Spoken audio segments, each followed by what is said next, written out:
La unidad de análisis financiero es un ente técnico de carácter administrativo. Dentro de su facultad está la de solicitar cualquier tipo de información a las entidades, a cualquier tipo de sujetos obligados para poder ampliar el mismo reporte que recibió o cualquier otro reporte. No necesariamente para que la unidad pueda hacer un informe de inteligencia necesita haber sido apoderado a través de un reporte o otra información, sino que puede informar en base a las informaciones que ya está en su propia base de datos. Para el logro de su objetivo,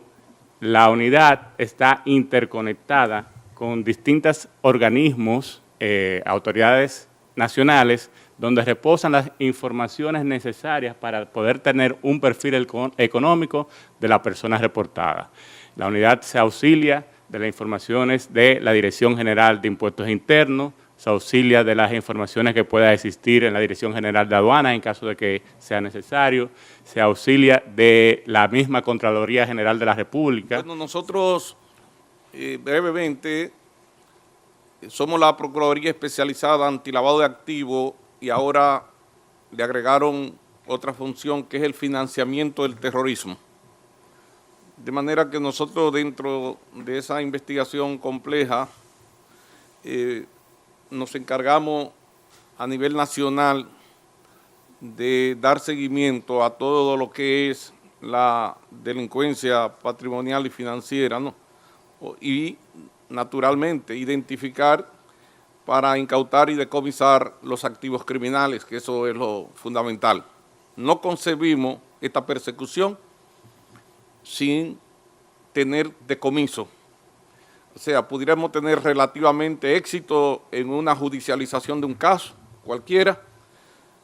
pero es lograr sanción de prisión, pero el objetivo de nuestra investigación no está tanto en la perpetuidad de una prisión, más bien está en la destrucción de la estructura económica de la organización y afectarle sus activos criminales. A eso nos dirigimos. El gran desafío de esta investigación, cual que sea, ¿no? Cual que sea, abierta o por inteligencia, diríamos, reactiva o proactiva, cual que sea la vía que usted coja, al final, en el acto conclusivo, el fiscal tiene que tener una identificación de los activos criminales de la persona física o la persona moral criminal, para con ese, diríamos, potencial ir al juez, iniciar el proceso de acusación del acto conclusivo, procurar apertura a juicio y ya entrar al procedimiento normal. En el juicio lograr una sentencia en primera instancia y luego entonces lograr lo que puede ser una sanción en el orden tanto de prisión como secundaria del decomiso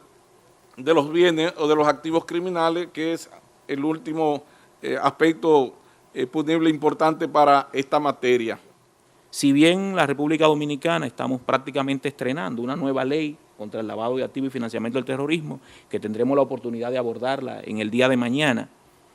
hay otras adecuaciones legislativas y de hecho innovaciones legislativas que el país tiene que necesariamente abocarse a obtenerla. En principio, la modificación de leyes básicas y que ya son leyes más que adultas y un tanto desfasadas, como es la ley 5088. Hace necesaria una modificación de ese marco legislativo, de la ley 5088, una ley del año de 1988, yo diría mucho más que adulta, un tanto desfasada, por utilizar un término propiamente que le adecue, y que hay conductas propias tal vez de la naturaleza ilícita, de ese gran mal del tema del narcotráfico, que hasta cierto punto quedan excluidas precisamente por el desfase momentáneo que tiene esa ley marco. Pero hay otras leyes que son necesarias que el país la obtenga y que sería hasta cierto punto innovaciones porque no hemos tenido respuesta legislativa para estos temas, especialmente la ley de delincuencia organizada. Muchos países se han dado leyes de delincuencia organizada. La República Dominicana a la fecha carece propiamente de una ley de delincuencia organizada, sino que los temas de delincuencia organizada ha pretendido abordarlo en sus leyes marcos generales. Por ejemplo, el Código Procesal Penal trata de tocar algunos aspectos procesales propios de la ley de delincuencia organizada. Sin embargo, por ser una ley marco, entra en contradicciones naturales, porque está llamada a regular para los delitos comunes y pretende regular para los delitos de delincuencia organizada, que son delitos que tienen naturaleza muy distinta. Por solo citar una de las tantas contradicciones, resulta contradictorio y a veces hasta poco comprensible que el Código Procesal Penal pretenda que los procesos propios de delincuencia organizada se desarrollen y conozcan en los mismos plazos de los procesos propios de delincuencia común. Con la modificación de la Ley 1015 que tuvo el Código Procesal Penal, prácticamente establece una duración máxima a los procesos de 4 años, indistintamente de la naturaleza de este proceso. Cuando sabemos que todos los procesos de delincuencia organizada es imposible que se desarrollen en el plazo previsto para los procesos de delincuencia común. República Dominicana hasta el año 2002, desde el año finales de 1800, contaba con un código de procedimiento criminal que lo que establecía era un sistema inquisitorio y también llamado mixto porque combinaba en la fase de juicio con un sistema de oralidad, de contradicción y de concentración. Ese sistema inquisitorio mixto concentraba la investigación, y esta historia para pasar a la belleza de nuestro sistema actual, concentraba la investigación en manos de un juez de la instrucción, mejor dicho, juez de instrucción, como era llamado, que recibía una imputación fáctica o un hecho por parte de la Fiscalía o del Ministerio Público y de inmediato iniciaba una labor de investigación. Esa labor de investigación la hacía de manera precaria, sesgada, limitada, a cuestiones muy sencillas que indudablemente frente a este tema quedaban cortos y no podía enfrentarlo. Cuando ese juez de instrucción culminaba su investigación, entre comillas, muy sencilla y precaria, como he manifestado, emitía una decisión dando a sí mismo, calificando a sí mismo su actuación. Si entendía que concurrían elementos suficientes para que se celebrara un juicio, dictaba una providencia calificativa y si no, un auto de no al lugar. Eso cambió de manera trascendental con la implementación del Código Tipo de Iberoamérica o el sistema anglosajón, Código Procesal Penal, que la República Dominicana hizo suyo en el año 2002 y que inició su implementación en el año 2004. Es importante retener esta fecha porque es contemporáneo, concomitante con la ley de lavado de activos que contábamos hasta hace unos meses, la ley 7202, año 2002, llamada Ley contra el Lavado de Activos proveniente del tráfico ilícito de drogas y otras sustancias e infracciones graves. ¿Por qué decimos que es importante retener esas fechas? Porque entendemos que República Dominicana hizo una adecuación legislativa, lo que muy sabiamente Pelagio dice que debemos continuar haciendo, evidentemente, pero en esa oportunidad hicimos una adecuación legislativa para ponernos a la par con la persecución de este tipo de delitos desde nuestra óptica. Una vez el juez de la instrucción, el fiscal, perdón, el persecutor, el director de la investigación, ha concluido su caso, y le doy toda la razón cuando dice Pelagio que en 4 años es imposible culminarlo de manera satisfactoria por la complejidad del tema, y ahí hacemos un poco de apoyo a su manifestación en ese sentido. Una vez termina, está ya llamado a examinar objetivamente su caso, su investigación, y determinar a la luz de la norma procesal penal si tiene un proceso, si tiene un caso sólido con elementos suficientes para ser llevados al escenario judicial y escrutados por jueces de un juicio, quienes examinarán, más allá de toda duda razonable, un elenco de pruebas y posteriormente revisados en la alzada y legitimados por la sociedad o no.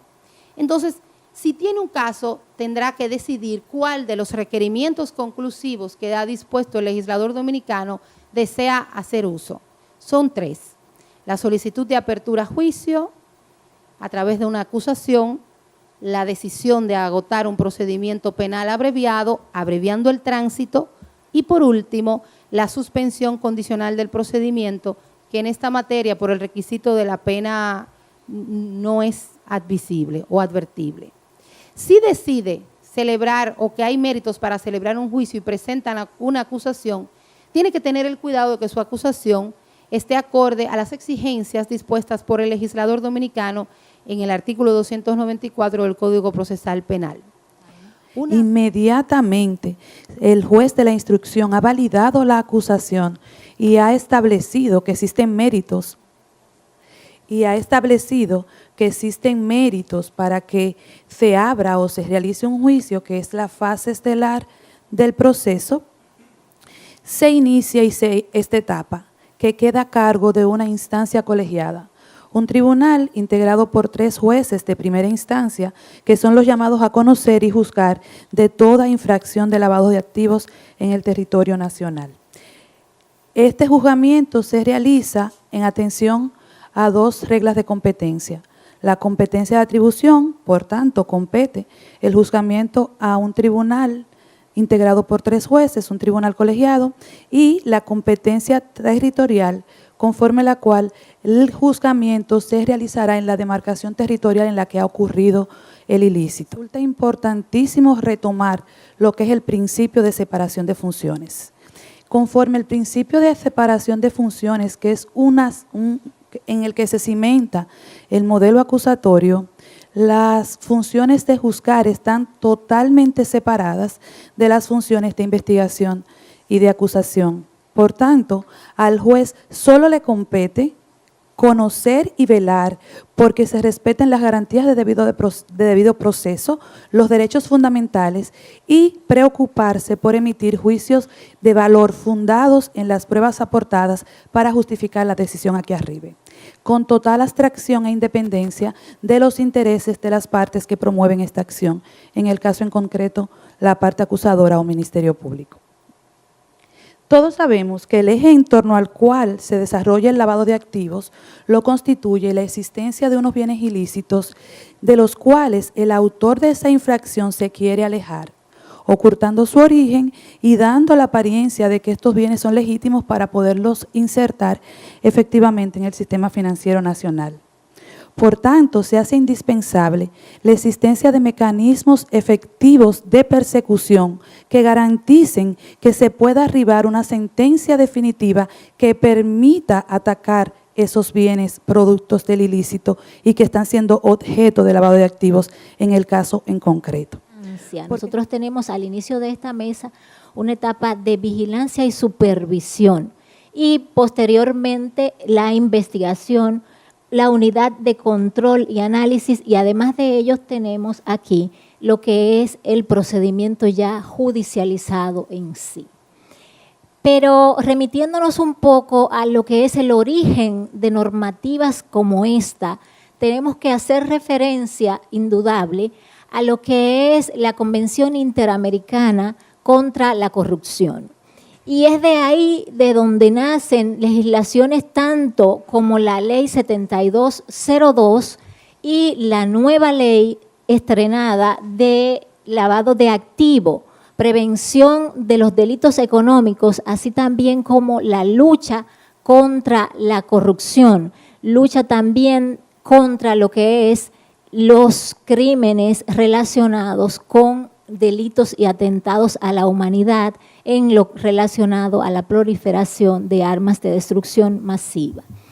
Nos toca a nosotros hoy hablar, en términos ya recogiendo lo que han dicho mis compañeros, de lo que son los delitos económicos y financieros, que es preocupación de nuestro Estado y de los estados de la región. ¿Esto por qué? Como decían mis compañeras juezas, y así lo adelantaban los fiscales, el problema de la delincuencia organizada y sobre todo de los delitos que tienen que ver con delitos económicos y financieros están íntimamente ligados a la creencia que tienen arraigados los ciudadanos de que compensa el realizar actividades delictivas con el costo o beneficio económico que posteriormente se obtiene. Esto porque los delincuentes entienden que asumir en términos reales una condena privativa de libertad mínima o aún máxima le posibilita, bien sea a ellos o a sus familiares o allegados, disfrutar de bienes y servicios en términos económicos que le garanticen estándares de vida élites, por decirlo de algún modo. Conocer y fallar asuntos relacionados con delito financiero hace que el juez tenga que abrir su campo de estudio a ciencias distintas de las del derecho. Es relativamente fácil para el juzgador y es la tradición formal que nosotros tenemos de que el juez es un conocedor de la norma. En términos reales, el juez conoce la norma. Ahora, no así lo que es el estratagema que se utiliza para defraudar o para violentar los principios normativos, mucho más cuando estamos en presencia de un delito especializado como es el delito económico o el delito financiero. La gran pregunta es, ¿qué debemos hacer? Y pienso que ejemplos tenemos, y los referidos anteriormente nos dan un poco de luz en relación a cómo deberíamos afrontar el conocimiento en términos judiciales, pero además cómo deberían apoyarse las instituciones de investigación y fiscalización en lo que tiene que ver con el delito de blanqueo de capitales y delitos de cuello blanco.